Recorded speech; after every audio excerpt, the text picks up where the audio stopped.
మీ ఎలాంటి వ్యాపార ప్రకటనలకైనా వెంటనే మా ఛానల్ సంప్రదించండి. ప్రస్తుతం మనతో పాటు ప్రముఖ ఆధ్యాత్మికవేత్త వేదిక్ ఆస్ట్రాలజర్ గోనుగంట్ల సురేష్ బాబు గారు ఉన్నారు. సో గురువు గారితో మాట్లాడేద్దాం. నమస్కారం గురుగారు. ఓం గం గణపతయే నమః. స్వర్ణలక్ష్మి నమస్తే అస్తు. పరబ్రహ్మ స్వరూపిణి రాజ్యం దేహి ధనం దేహి సర్వకామాంచ దేహి మే.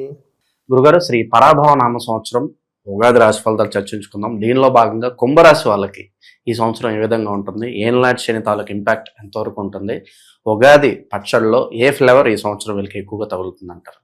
సో మణికంఠ గారు, మీరు అడిగే క్వశ్చన్ చాలా బాగుందండి. ఉగాది పచ్చడితో స్టార్ట్ చేశారు. ముందుగా మనం రాసులకు వెళ్ళే ముందు ఈ యొక్క సంవత్సరం యొక్క మీనింగ్ తెలుసుకుంటే మన టోటల్గా ఓవరాల్ థీమ్ మనం తెలిసిపోతుంది. ఒక థీమ్, మన మూవీలో థీమ్ మనం చూసుకుంటాము. అదేంటి, ఫిక్షనా లేకుంటే రకరకాలు వస్తున్నాయి కదండి, లేదంటే ఓల్డ్ రాజులకు సంబంధించిన మూవీనా, లేదంటే ఫ్యామిలీ ఓరియంటెడ్ థీమ్ తెలుసుకుంటే మనకి కొంచెం గెస్ పెరుగుతుంది అనమాట. ఫస్ట్ ఈ సంవత్సరాన్ని యొక్క పేరు శ్రీ పరాభావన సంవత్సరం అని పెట్టారు. పరాభవం అంటే మనందరికీ తెలుసు, ఇది కొంచెం పాత మాట. ఇప్పుడున్న వాడికి లాంగ్వేజ్లో చూసుకుంటే అపజయము, అవమానము, అధికార నాశనం అనుకోవాలి, అధికార పతనం, అహంకారం అని చెప్తూ ఉంటారు. మీనింగ్ అంటే పరా అంటే దూరంగా ఉండటం, అభావం, భావం అంటే ఇన్సెక్యూర్గా ఫీల్ అయిపోవటం. అంటే ఈ సంవత్సరం అంతా జనాలు ఎలా ఉండాలంటే మనకి ఇన్ఫీరియారిటీ కాంప్లెక్స్కి దూరంగా ఉండాలి, అభావానికి దూరంగా ఉండాలి, పిరికితనానికి దూరంగా ఉండాలి అని మనకు చెప్తూ ఉంటారు. మనం ఎప్పుడు అభావంగా ఫీల్ అవుతాము, ఎప్పుడు ఇన్సెక్యూర్గా ఫీల్ అవుతాం, ఎప్పుడైతే మనం గిల్టీ పనులు చేస్తూ ఉంటామో, ధర్మానికి వ్యతిరేకంగా వెళ్తూ ఉంటామో, అప్పుడు మనకు తెలవకుండానే మనకి ఇన్ఫీరియారిటీ పెరుగుతూ ఉంటుంది. ఇన్ కేస్ అలాంటి సిచ్యువేషన్లో మనకు తెలుసో తెలవకుండా ఉంటే అది ఒక స్కామ్ లాగా, లేకుంటే ఒక గిల్టీ లాగా బయటికి ఎక్స్పోజ్ అయిపోతుంది. తద్వారా మనలో ఉన్న అపజయం కలుగుతుంది, అహంకారం పోతుంది, తర్వాత మనం ఏమనుకున్న అవమానం, పతనం స్టార్ట్ అవుతుంది. అందుకని ఈ సంవత్సరంలో చాలా జాగ్రత్తగా ఉండాలి. సో శ్రీ పరాభావనామ సంవత్సరంలో కుంభరాశి వారికి విశేషంగా లాభించాలి. అష్టైశ్వర్యాలు, భోగాలు, భాగ్యాలతో ఇల్లు చక్కగా తలతూగుతూ దినదినాభివృద్ధి జరగాలని చెప్పేసి మనం కోరుకుందాం. జనరల్గా నాకున్న ఫోన్ కాల్స్ అయితే ఇది థర్డ్ ఇయర్, మూడో సంవత్సరం రాశి ఫలాలు చేస్తూ ఉన్నాను, ఉగాది రాశి ఫలాలు. అప్పటి నుంచి కాల్స్ రావటం చూసుకున్న టైంలో ఈ కుంభరాశి వాళ్ళు ఒకనొక టైంలో పీక్గా బాగా ఇబ్బందులు పడి ఉన్నారు.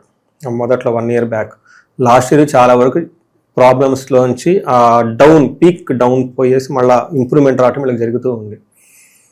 ఈ క్రమంలో చూసుకుంటే శ్రీ పరాభావనామ సంవత్సరంలో వీళ్ళకి మిక్స్డ్గా ఉంటుంది. అయితే ఇంతకుముందు టైంతో కంపేర్ చేసుకుంటే చాలా బాగుంటాయి. అంటే ఓవరాల్ వీళ్ళకి డే బై డే ఒక్కొక్క రోజు గడిచే కొంది చాలా అభివృద్ధి ఉంటుంది. ఎందుకంటే ఏలినాటి శని యొక్క ప్రభావం తగ్గిపోతూ ఉంటుంది. ఏలినాటి శని ప్రభావం తగ్గిపోతూ ఉండటంతో కొత్త ఆపర్చునిటీస్ రావటం, చాలా స్ట్రాంగ్గా తయారవటం, ఉన్నతంగా ఎదుగుతూ ఉంటారు. అంటే వీళ్ళకి they are moving towards prosperity. Okay, అభివృద్ధి వైపు వీళ్ళకి దూసుకొని వెళ్ళిపోతూ ఉన్న ఒక రాశి. ఇంకొకసారి సింపుల్ వర్డ్స్లో చెప్పాలంటే అభివృద్ధి వైపు దూసుకొని పోతూ ఉన్న రాశి ఏదైనా ఉంటే కుంభరాశి అని చెప్పుకోవాలి. మనం డీటెయిల్స్ చూసుకునే ముందు వీళ్ళకి ధనిష్ట 3-4 పాదాలు, శతభిషం 1-2-3-4 పాదాలు, పూర్వభద్ర 1-2-3 పాదాలంతా కుంభరాశిలో ఉంటారు. పేరు బలం కనుక చూసుకుంటే గు, గే, గో, సాసి, సూసే, దా అన్న లెటర్స్ అంతా కుంభరాశిలో ఉంటారు. వీళ్ళకి ఆదాయ వ్యయము, రాజ్యపూజ్యం, అవమానం చూసుకుంటే ఆదాయం 2 ఉంది, వ్యయం 8 ఉంది. దీని ప్రకారం మనం ఏం చేసుకుంటామంటే వీళ్ళకి వ్యయానికి తగిన విధంగా డబ్బులు అయితే వచ్చేస్తాయి. ఎక్కువగా దాచిపెట్టుకోవటం ఉండదు, కానీ ఖర్చులు మాత్రం విపరీతంగా అయ్యే అవకాశం ఎక్కువగా ఉంది. ఇది ఒక్కసారి కొంచెం వీళ్ళు మనసులో పెట్టుకుంటే చాలా మంచిది. రెండోది రాజ్యపూజ్యం 4, అవమానం 2. అంటే వీళ్ళకి సమాజంలో స్లోగా ఏలినాటి శని ప్రభావంలో ఉన్నా కానీ బయటపడి అందరిలో గుర్తింపు తెచ్చుకోవటం, మంచి అన్న ఒక పేరు తెచ్చుకోవటం, వాళ్ళ గురించి ఒక పాజిటివ్గా అందరూ మాట్లాడుకోవటం, ఇవంతా జరుగుతూ ఉంటుంది. కావాలని అవమానించే వాళ్ళు అయితే ఎవరు ఉండరు, శత్రువులు అయితే దూరంగా వెళ్ళిపోతారు. వీళ్ళకి ఒక సూచన ఏంటంటే డబ్బు ఖర్చు పెట్టుకునే ముందు చాలా ఆలోచించి ఖర్చు పెడుతూ ఉండాలి. ఆల్రెడీ ఏలినాటి శని ప్రభావంతో ఉండటంతో దుబారా ఖర్చులు లాంటివి, హంగులకి, ఆర్భాటాలకి, వినోదాలకి ఎక్కువగా ఖర్చు పెట్టకుండా చాలా జాగ్రత్తగా ఉండటం చాలా ఇంపార్టెంట్. ఇది కూడా వీళ్ళకి జూలై తర్వాత, ఇంకా మనకి గోదావరి పుష్కరాలు ఆ టైం దాటిన తర్వాత కొంచెం జాగ్రత్తగా ఫైనాన్స్ వ్యవహారాలు ఉండడం చాలా ఇంపార్టెంట్. ఇది తప్ప మిగతా అన్ని విషయాలకు బాగుందని మనం చెప్పుకోవాలి.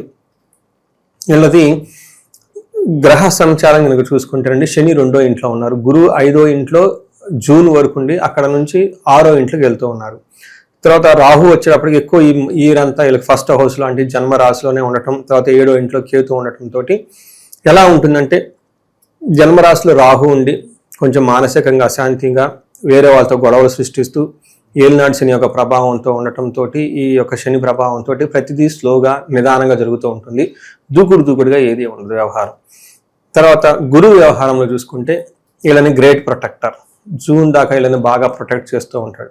ఆ తర్వాత జూన్ నుంచి వీళ్ళకి గురువు మారటంతో ఇప్పటిదాకా ఏ గురువు అయితే వీళ్ళకి బాగా సపోర్ట్ చేస్తారో ఆ గురువు సపోర్ట్ చేయకుండా స్లో అయ్యే అవకాశం ఉంటుంది. కానీ ఇదే టయానికి మనకి శని కూడా ఇంప్రూవ్మెంట్ అయ్యేసి అతని యొక్క ప్రభావం పోయేసి పోతుంది. అంటే శని ఇంప్రూవ్ అవుతూ ఉన్నాడు వీళ్ళకి మంచి చేయటంలో. గురువు వచ్చేటప్పటికి ఇప్పటిదాకా వీళ్ళకి కాపాడుతున్న గురువు కొంచెం సైడ్ అవుతున్నాడు అని చెప్పుకోవాలి.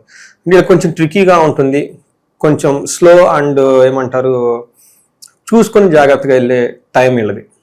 ఇంకా దూకుడుగా ఎట్లా పడితే అట్లా వెళ్ళే టైం అయితే కాదు. బట్ ఓవరాల్గా పాజిటివ్ సైడ్లో అయితే ఖచ్చితంగా ఈ రాశి వాళ్ళు ఉంటారని చెప్పుకోవచ్చు. కష్టపెట్టి మరీ ఫలితం ఇస్తాడు అని చెప్పి మనం మాట్లాడుకుంటూ ఉంటాం. డిసిప్లిన్గా ఉండాలి, కన్సిస్టెంట్గా వర్క్ చేసుకుంటూ ఉండాలి. తర్వాత రివార్డ్ లాస్ట్లో వస్తుంది. ఇలా స్టెప్ బై స్టెప్ ఇచ్చే గ్రహం శని. తర్వాత రాహు వీళ్ళకి ఫస్ట్ హౌస్లోని వీళ్ళ సొంత రాశిలో ఉండటంతో గొడవలు అయ్యే అవకాశం, మనస్పర్ధలు వచ్చే అవకాశం ఎక్కువగా ఉంటుంది. ప్రిజుడిస్, ఇది నా వాళ్ళు, ఇది మన వాళ్ళు, పరాయి వాళ్ళు, ఇలా ఈ టైప్కి సంబంధించి వాతావరణం వీళ్ళ చుట్టూ ఎక్కువగా ఉంటుంది.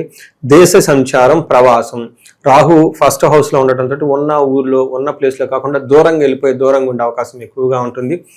ఇది ధనానికి కూడా అప్పుడప్పుడు ఇబ్బందులు పడుతూ ఉంటారు. పార్ట్నర్స్ తోటి, తర్వాత వైఫ్ అండ్ హస్బెండ్ మధ్య గొడవలు, మనస్పర్ధలు, బిజినెస్ పార్ట్నర్స్తో ఆటంకాలు ఇవన్నీ వచ్చే అవకాశం ఎక్కువగా ఉంటుంది. బట్ అది కూడా మనకి అక్టోబర్ దసరా పండుగ వరకు బాగుంటుంది. ఆ తర్వాత నుంచి రాహు కూడా మారుతూ ఉండటంతో ఓవరాల్గా చూసుకుంటే బాగుంటుందని మనం చెప్పుకోవచ్చు. బట్ ఓవరాల్గా ఈ రాశి వాళ్ళకి ఫారిన్ కనెక్షన్స్, ఫారిన్ ఇన్కమ్ ఇవి ఎక్కువగా వచ్చే అవకాశం ఉంటుంది. సోషల్ మీడియా ఉన్న వాళ్ళకి చాలా బాగా కలిసి వచ్చే అవకాశం ఎక్కువ ఉంటుంది.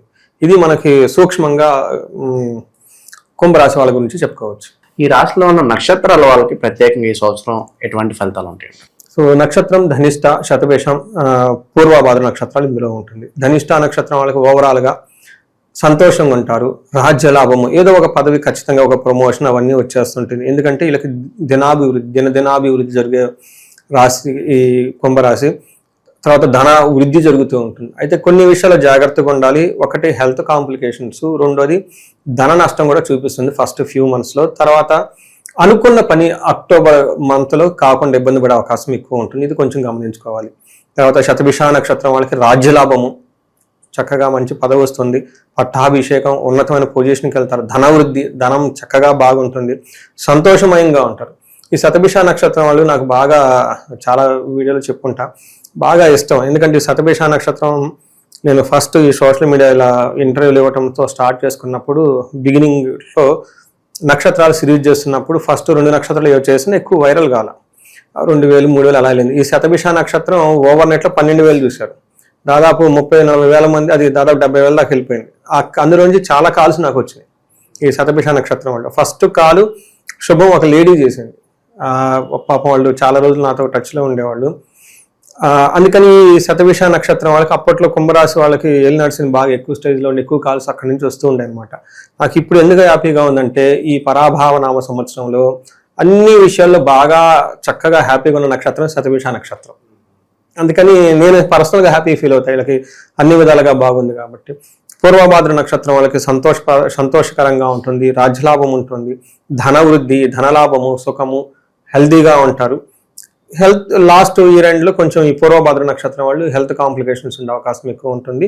సో ఓవరాల్గా చూసుకుంటే ఈ కుంభరాశి వాళ్ళు ఒక పురోగభివృద్ధి, ఓకే, టువర్డ్స్ ప్రాస్పెరిటీ దూసుకొని పోయే ఒక రాశి అని మనం చెప్పాలి. శని వీళ్ళకి 2వ ఇంట్లో ఉండటంతో వీళ్ళ యొక్క ప్రభావం ఎలా ఉంటుందంటే ఏమంటారు, సదా వైరం, సతతం కార్యనాశనం, ఎప్పుడు ఏదో ఒక విధంగా గొడవలు అయ్యే అవకాశం, మనస్పర్ధలు వచ్చే అవకాశం. ఏదైనా పని చేస్తే 10 రోజులు అవ్వాల్సింది ఆ పని తొందరగా కాదు, అది 40 రోజులు 30 రోజులు పడుతుంది. అంటే టైం ఎక్కువ పడుతూ ఉంటుంది. వీళ్ళకి పేషెన్స్ ఎక్కువ ఉండాలి. అలానే పని కాదని ఏం కాదు, అంటే ఆ టైం లైన్ వీళ్ళు మైండ్లో పెట్టుకుంటే హ్యాపీగా ఉంటారు. అవును స్లో అవుతుంది కానివ్వండి, 2 రోజులు అయితే 10 రోజులు అవుతుంది కానీ, అంటే మనం స్టాప్ చేయకూడదు. తొందరగా ఇన్వెస్ట్మెంట్లు పెట్టుకుని తొందరగా ఏదో చేసేద్దామన్న ఒక దూకుడుతనం అనేది ఈ రాశి వాళ్ళకి పనికిరాదు. ఖచ్చితంగా పనులు అయితే అవుతాయి కానీ వేరే వాళ్ళకి 10 రోజులు అయింది, వీళ్ళకి 30 రోజులకు 40 రోజులకు అవుతుంది అనేది ఈ టైం లైన్ గ్యాప్ పెట్టుకోవాలి. అలానే వీళ్ళకి ఏమని చెప్తారంటే సంచార స్వజనే ద్వేషం, అంటే వీళ్ళ చుట్టుపక్కల ఉన్న వాళ్ళే వీళ్ళని ద్వేషిస్తూ ఉంటారు, పైకి నవ్వుతూ ఉంటారు, ఎప్పుడు వీళ్ళని కిందకు దోసేద్దామని వెయిట్ చేస్తూ ఉంటారు. కాబట్టి జాగ్రత్తగా ఉండాలి. అయితే వాళ్ళు రహస్యంగా ఉంటారు కాబట్టి వీళ్ళకి కనపడరు కాబట్టి చాలా జాగ్రత్తగా ఉండాలి. అందుకని 1-2 సార్లు జాగ్రత్తగా చూసుకుంటూ ఉండాలి. అలానే ఎడ్యుకేషన్కి సంబంధించిన వ్యవహారాలు కొంచెం స్లోగా ఉంటారు వీళ్ళు. తర్వాత ఓవరాల్గా సాటిస్ఫాక్షన్ చూసుకుంటే, అంటే అప్స్ అండ్ డౌన్స్ ఉంటాయి, బట్ ఓవరాల్గా సాటిస్ఫాక్షన్ చూసుకుంటే చాలా ఇంప్రూవ్మెంట్ వచ్చేసి ఇంటర్నల్గా ఒక సాటిస్ఫాక్షన్ లెవెల్ చాలా ఎక్కువగా ఉంటుంది. ఈ శని వల్ల ఓవరాల్గా అంటే వర్క్ అవుతుంది, కష్టపడినా కానీ పని అవటంతో దాంతో సాటిస్ఫాక్షన్ లెవెల్ చాలా బాగుంటుంది, సంతృప్తికరంగా ఉంటుంది జీవితం. గురువు వీళ్ళకి 5వ స్థానంలో ఉండటంతో జూన్ వరకు అయితే ఎలాంటి ప్రాబ్లం వచ్చినా చక్కగా హ్యాండిల్ చేసుకుంటూ వెళ్ళిపోతారండి, ప్రాబ్లమే లేదు. ఈ టైంలో వీళ్ళు తీర్థయాత్రలు బాగా తిరుగుతారు, హోమాలు యజ్ఞాలు బాగా జీవించుకుంటూ ఉంటారు. దీంతోపాటు మంచి హెల్తీగా ఉంటుంది, ఇటు అటు ట్రాన్స్ఫర్స్ అయ్యే అవకాశం కూడా ఎక్కువగా ఉంటుంది వీళ్ళకి. గురువు అర్ధలాభం అంటే అర్ధలాభం తదైశ్వర్యం స్వకర్మరతి హరిషితం అని చెప్తారు. ఏదైనా పని చేస్తే చక్కగా అందరూ మెచ్చుకోవటము, తర్వాత అర్ధలాభం ధన ప్రకారం బాగుండటం, ఐశ్వర్యవంతంగా ఉండుతూ ఉంటారు, అందరు జనాలు మెచ్చుకుంటూ ఉంటారు. ఇది ఎప్పటి వరకు అండి, మనకి జూన్ వరకు. జూన్ తర్వాత కొంచెం వీళ్ళకి గురువు వేరే ప్లేస్కి వెళ్ళిపోవటంతో మిక్స్డ్ రిజల్ట్ ఉందని చెప్తుంటారు. ఈ టైంలో చోర అగ్ని నృప్రభీతి ఇచ్చ అని చెప్తారు. అంటే ఈ టైంలో జూన్ తర్వాత వీళ్ళకి దొంగతనాలు జరిగే అవకాశము, తర్వాత గవర్నమెంట్ అఫీషియల్ నుంచి ప్రాబ్లము, లేదంటే బాస్ నుంచి ప్రాబ్లం, కొంచెం బీట్గా ఉండే అవకాశం ఎక్కువగా ఉంటుంది. తర్వాత ఇది ఒక నెగిటివ్ సైడ్. పాజిటివ్ సైడ్లో మంచి ఫుడ్ తింటుంటారు, హ్యాపీగా ఉంటారు. మనకి పురాణాల్లో ఏం చెప్తారంటే సత్యముని ఒక ముని ఉండేవాళ్ళు, వాళ్ళు చాలా బాగా తపశక్తి కలిగిన వ్యక్తి. అతను ఒకరోజు ఈ రాజుకోటలో తిరుగుతూ ఉండేవాడు చూడటానికి. ఆ నెక్స్ట్ రోజు ఆ రాణి గారి యొక్క ఒక విలువైన వజ్రం పోతుంది, ఒక నగ పోతుంది. దీంతో రాజుగారు కోపం వచ్చేసి ఆయన పిలిపించేసి శిక్ష వేస్తాడు.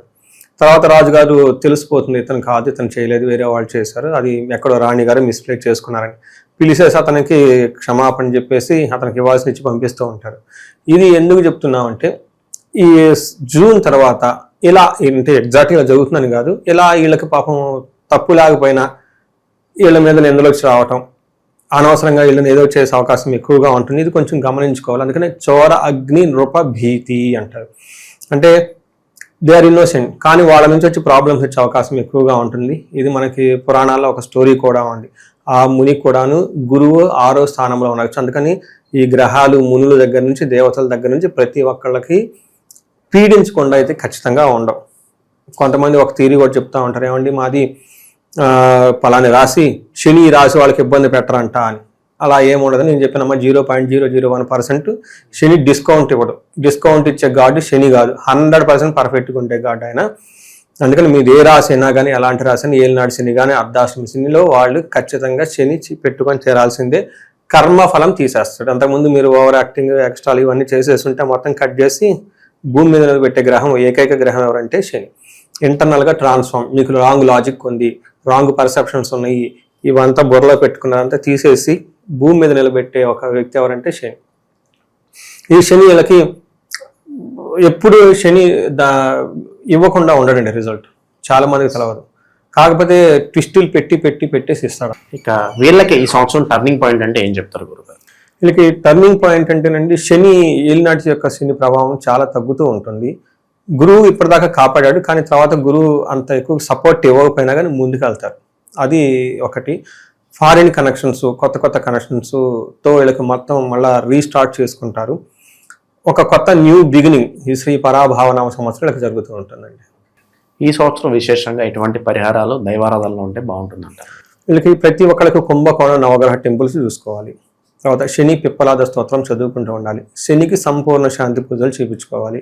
శని పాశుపత అభిషేకం అని ఉంటుంది, తైలాభిషేకం అని కూడా అంటారు, అది చేయించుకుంటూ ఉంటే ఇంకా చాలా బాగుంటుంది. ఎవరైతే వీళ్ళకి మల్టీ సోర్సెస్ ఆఫ్ ఇన్కమ్ కావాలి, ఆర్థికంగా ఇంకా బాగుండాలనుకుంటారో స్వర్ణలక్ష్మి విశేష హోమం చేయించుకుంటే చాలా చక్కగా బాగుంటుంది. భార్యాభర్తల అన్యోన్య దాంపత్య పాశుపత అభిషేకము. ఇవి కాకుండా వాళ్ళ ఇండివిజువల్ జాతకములు ఎవరైనా కనుక ఏదైనా ప్రాబ్లమ్స్ ఫేస్ చేస్తూ ఉంటే ఒక్కసారి వాళ్ళ జాతకాలు చూపించుకుంటే చాలా ఉత్తమం. కొన్నిసార్లు ఏమవుతుందంటే మనం ఇంకా శని ఈ ప్రభావంతోనే ఉన్నట్లు ఫీలింగ్ మాకు కూడా వస్తుంది.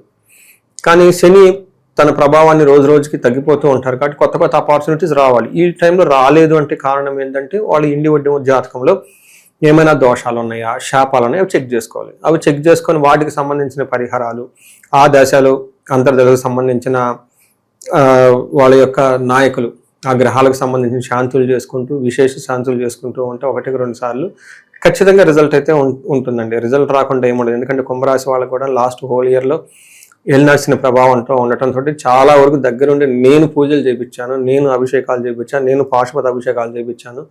H1B వీసాల దగ్గర నుంచి, గ్రీన్ కార్డుల దగ్గర నుంచి, వైఫ్ అండ్ హస్బెండ్ సీరియస్గా ఫైట్ చేసుకొని వైఫ్ వచ్చేసి ఇక్కడ ల్యాండ్ అయిపోయి నెక్స్ట్ డే వాళ్ళ మదర్ని ఫాదర్ని తీసుకొని నన్ను కలిసి చూసుకుంటే ఇద్దరికి శని ప్రభావం ఉంది, ఇద్దరికి కౌన్సిలింగ్ చేసి ఇట్లా చాలా వరకు చేయడం జరిగిందండి. సో ఈ రాశి వాళ్ళకి ఏదైనా ఇండివిజువల్గా ఇంకా ప్రాబ్లం ఏదైనా ఉంటే కనుక ఒకసారి పరిహారాలు చేసుకుంటే లైఫ్ 10 రెట్లు ముందుకెళ్ళే అవకాశం ఖచ్చితంగా ఉంటుందండి. ఓవరాల్గా కుంభరాశి వారి స్థితిగతులు ఈ నూతన సంవత్సరం ఏ విధంగా ఉండబోతుందో మంచి విశ్లేషణ అందించారు. ధన్యవాదాలు. ధన్యవాదాలండి.